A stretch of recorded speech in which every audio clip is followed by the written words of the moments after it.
I wanted to speak up today, speak out, add my voice to the growing consensus, to the collective voice saying it's time for real, meaningful, actual change.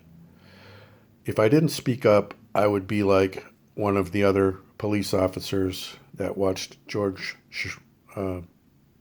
Floyd die at the hands of Derek Chauvin.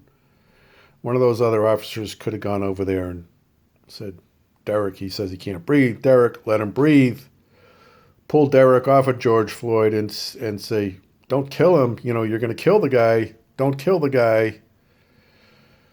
Something like that. So that's what silence is.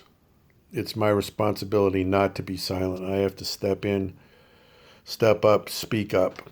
So that's the motivation behind this video today. I also want to encourage other white people, other silent people out there to speak up. You're part of history. You have to choose what side of history you want to be on, and being silent is a choice. If you're outraged, you should choose to speak up.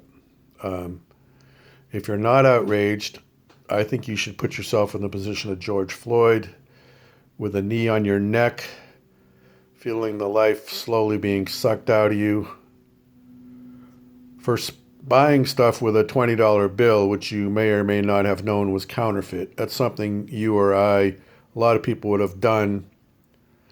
And if you found yourself in the position of being executed for that,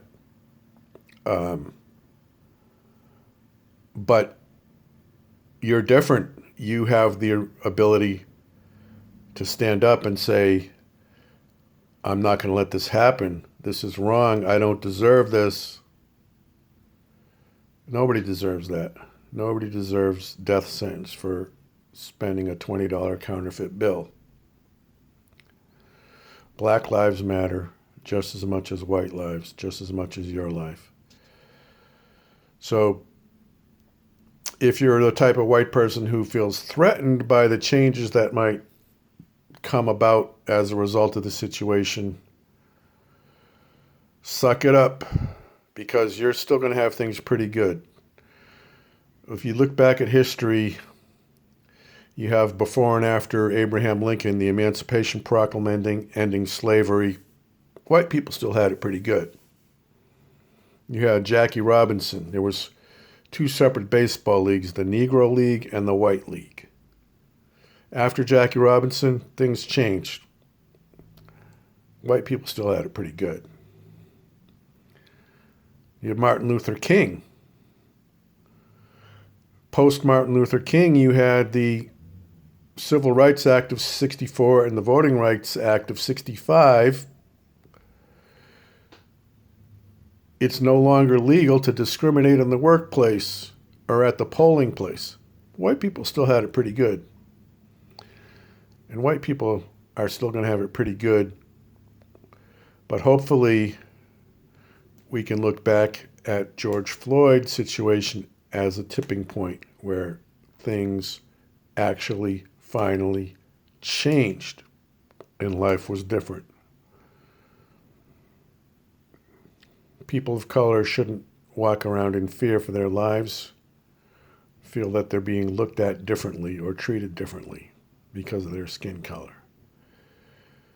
The time is coming when white people are going to be less than 50% of the population of America. So maybe it's time to start learning to love your black brothers and sisters, brown brothers and sisters, as much as you love yourself. Or better yet, not even see color. See people for people.